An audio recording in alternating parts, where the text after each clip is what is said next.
आज परिमंडळ 1 अंतर्गत फिर्यादींना त्यांच्या गुन्ह्यातील चोरीला गेलेला मुद्देमाल परत करण्याचा कार्यक्रम करण्यात आला होता।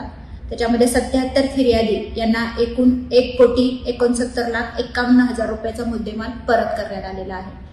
झोन 1 अंतर्गत असणाऱ्या 7ही पोलीस स्टेशनमध्ये आज हा कार्यक्रम घेण्यात आलेला आहे। याच्यामध्ये 448 ग्रॅम सोन्याचे दागिने, 152 मोबाईल फोन, 42 मोटरसायकल, 11 चारचाकी वाहने, 1 रिक्षा, 2 लॅपटॉप, 1 टॅब आणि काही रोख रक्कम यांचा या ठिकाणी समावेश करण्यात आलेला आहे।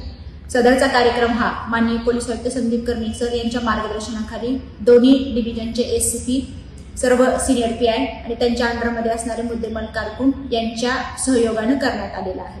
या मुद्देमाल परत करण्याच्या कार्यक्रमामध्ये फिर्यादी यांनी त्यांचे स्त्रीधन परत मिळाल्याबद्दल तसेच त्यांचे वापरते वाहन परत मिळाल्याबद्दल या ठिकाणी समाधान व्यक्त केलेले आहे आणि पोलिसांना पुढील कामगिरीसाठी शुभेच्छा दिल्या।